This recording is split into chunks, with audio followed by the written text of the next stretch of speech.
Glenn Beck. I was just on Glenn Beck's show a week or two ago. Glenn Beck, one of maybe the greatest broadcaster alive right now, and just a staple of the American right for a very long time, just had his podcast removed from Apple. Not one episode of his podcast, not 1 week of his podcasts. The whole thing was removed from the Apple Podcast app. Here he is. This is from Apple. We found an issue with your show, the Glenn Beck program, which must be resolved before it's available on Apple Podcast. Your show's been removed from Apple Podcast from the Apple Podcast team.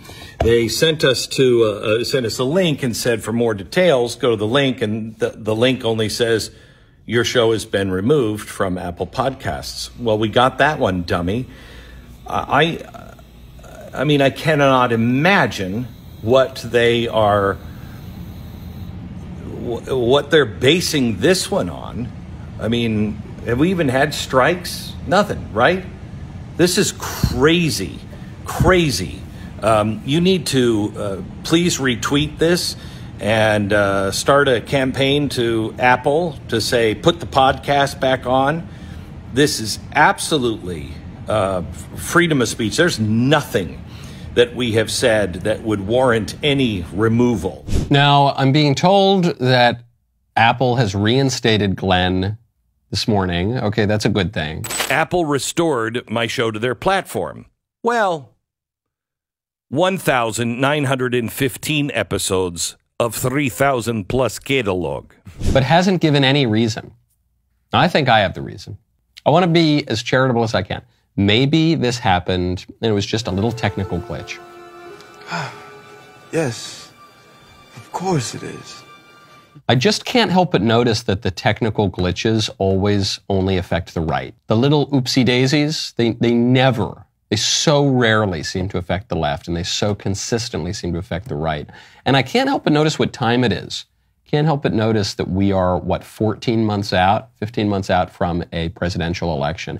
And I can't help but notice that all of the attacks, the way that YouTube has tried to suppress this show, the way that Georgia and New York and the federal government and Biden has tried to suppress the Trump presidential campaign. Can't help but notice the way that Apple now is trying to suppress Glenn Beck.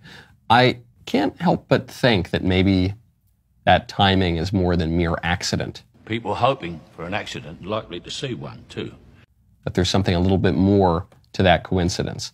This is only going to ramp up. And the reason this is going to ramp up is because we have a particularly divided political order right now. And I'm not saying it's divided among the populace 50-50. I'm not convinced that it is. It is increasingly divided between the ruling class and the people, which is why you're seeing populist movements rise up, not just on the right. You had an actual successful populist movement on the right, which was the MAGA movement in the election of Trump in 2016. But you're seeing populism on the left, not just weirdo Ralph Nader, who gets 3% of the vote, but Bobby Kennedy, who's right now polling at 17 to 19% within the Democratic Party. You're seeing a real surge of populism. You're seeing the breakdown of common media. You're now seeing near parity between people who on their TVs watch YouTube and Netflix and people who watch regular old cable news. And even when you add broadcast news into that, it's still less than half the country. So you're seeing a breakdown of that common culture. You're seeing, obviously, a breakdown in the language that we use. We can't even agree on the definition of a man or a woman right now. So, of course, the ruling class is going to get a little bit more heavy-handed. I mentioned this yesterday on the show. They're getting more heavy-handed because there will be order. That's just a fact. And maybe the order will be because people control ourselves, an order a little closer to the political order of the country at its founding, in the political founding in the 18th century. Maybe there will be order because the people don't control themselves, but the states and the local communities get more involved. Maybe it's going to be an overbearing federal bureaucracy.